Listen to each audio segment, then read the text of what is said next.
नमस्कार दोस्तों, आज की इस वीडियो में बात करेंगे यौनारंभ और मानसिक चक्र के बारे में। यौनारंभ की बात करें तो इसमें दो टॉपिक बात किया जाता है, जिसमें हमारा पहला टॉपिक है बाल्यावस्था, दूसरा हमारा किशोरी अवस्था।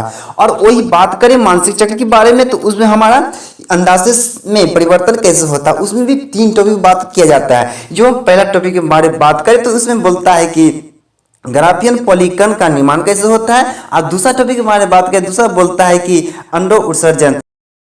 तीसरा जो हमारा टॉपिक है वो है हमारा पिटविंड कॉपर्स ल्यूटियम सर्जन। यह तीन टॉपिक हम आज हम बात करेंगे। तो उससे पहले क्या है कि हमारे चैनल पर अगर नए आए हैं तो उस चैनल को सब्सक्राइब करके बेल आइकन दबा घंटी का निशान को जरूर दबा दें, क्योंकि जिस पर ये वीडियो हम अपलोड करेंगे उसका नोटिफिकेशन आप तक पहुंच जाएगा। चलिए हम बारी बारी से हम आपको यहाँ टॉपिक को बताना स्टार्ट करते हैं। तो हम चलते हैं पहला यौनारंभ टॉपिक से स्टार्ट करते हैं। वहां पर हम दिया गया है बाल अवस्था से किशोर अवस्था, ये दोनों टॉपिक पहले बात करते हैं। तो हमारा दिया है बाल अवस्था से किशोर अवस्था के दौरान स्त्रियों में जनन इंद्रियों में तीव्र परिवर्तन दिखाई देने लगता है, जो कि हमारा 9 से 11 वर्ष की उम्र में यह परिवर्तन शुरू होने लगते हैं। जो किशोर अवस्था से पहले यह परिवर्तन बहुत धीमी गति से होता है। परिवर्तन में जो स्पष्ट रूप में लड़कियां में भी हुआ दे सकता है।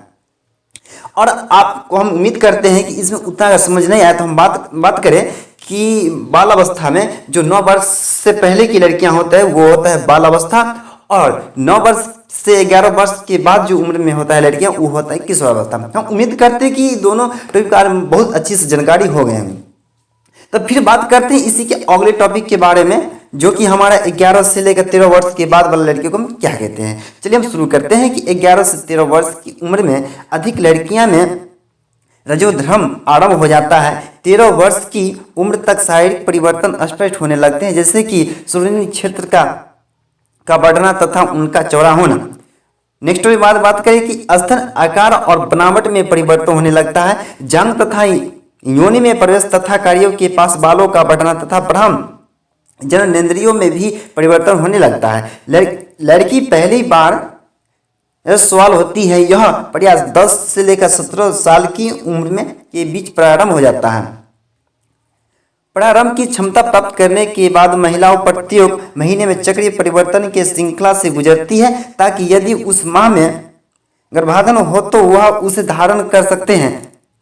इसके मानसिक रजोधर्म कहते हैं। जबकि महिला गर्भवती हो जाती है तो पूरे गर्भकाल तक उसे रजोधर्म नहीं होता है। यह सामान्य प्रक्रिया है कि इस दौरान यदि रक्त दिखाई दे तो यह खतरे की घंटी है। सामान्य तो 45 वर्ष की उम्र तक के बाद मानसिक धर्म बंद हो जाता है। इसे रजोधर्म वृद्धि कहते हैं।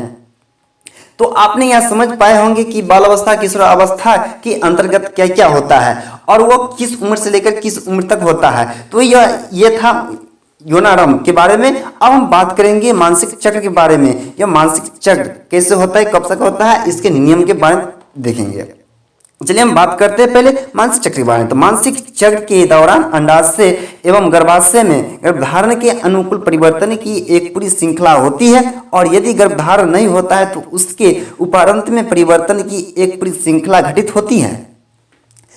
तो यह तो हम मानसिक धर्म के बारे में था। अब हम बात करें अंडाशय होने वाली परिवर्तन क्या क्या हो सकता है। चलिए हम बात करते हैं कि पूरे चक्र अंडाशय रक्त के मुख्य अंग क्या क्या है, परिवर्तन क्या क्या होता है। तो हम स्टार्ट करते हैं पहला टॉपिक से। इसमें होता है हमारा ग्राफियन पॉलीकल का निर्माण, जो हमारा तीन टॉपिक हमारे बात कर दिए। तो इसमें पहले स्टार्ट करते हैं ग्राफियन अभिकन का निर्माण कैसे होता है। तो इसमें बात करते हैं ग्राफियन पॉलीकल का निर्माण और विकास। ये भी बीज के रूप में जन्म के समय ही अंडाशय में विद्यमान रहते हैं। जो किशोर अवस्था में मानसिक चक्र के दौरान हार्मोन FH के उद्दीपन के यह बीज रूप उपलिपक कॉलिकल के परिपक्व हो जाते हैं। जो परिपक्व होने पर ये अंडाशय की तरह पर पहुंच जाते हैं, फिर अंडोषण होता है। इसी में हम दूसरा टॉपिक के बारे में बात करें कि अंडो उत्सर्जन के हार्मोन के ही प्रभाव से इस परिपक्व कॉलिपन के अंडाशय से बाहर निकलकर डिंबाहिनी नली में पहुंच जाता है। इस पूरी प्रक्रिया को अंडो उत्सर्जन कहते हैं। यह पूरी मानसिक चक्र के माध्यम में, यानी कि 14वें दिन में यह 1-2 दिन आगे पीछे भी हो सकता है। जैसे कि अंडो उत्सर्जन के संकेत में हमें क्लिनिकल रूप में बाहरी शरीर पर भी देखने को मिलता है, जैसे कि उदरीय पीड़ा, शरीर का तापमान अंडो उत्सर्जन के ठीक बाद थोड़ा सा बढ़ जाता है। जिस समय शरीर का तापमान बढ़ता है ठीक उसी समय अंडो उत्सर्जन होता है। वही की हमारा तीसरा टॉपिक हमारे बात करें, पिट पिंड कॉपर्स ल्यूटियम का निर्माण प्रत्येक माह में अंडाशय में अनेक ग्राफियन फॉलिकल में डिम्ब बनाना शुरू हो जाता है, पर उसमें से मात्र एक या दो डिम्बाहिनी नली तक पहुंच जाते हैं। डिम्बाहिनी नली के बाद फॉलिकल का शेष भाग सूख जाता है जो सिकुड़ जाता है, जिससे पिटबिंड कॉपर्स ल्यूटियम कहते हैं। यह ल्यूटिनाइड जिंक्स हार्मोन के प्रभाव से होता है। तो दोस्तों इसमें आप 3 टॉपिक के बारे में बात किए, तो इस 3 टॉपिक से आपको क्या समझ में आया मुझे कमेंट बॉक्स में जरूर बताएं, क्योंकि इसमें अगर कुछ छोटी मोटी हो तो इसके बारे में फिर से हम अगला वीडियो बनाएंगे और फिर मिलते हैं ऐसे वीडियो के साथ। तब तक के लिए thank you, best of luck.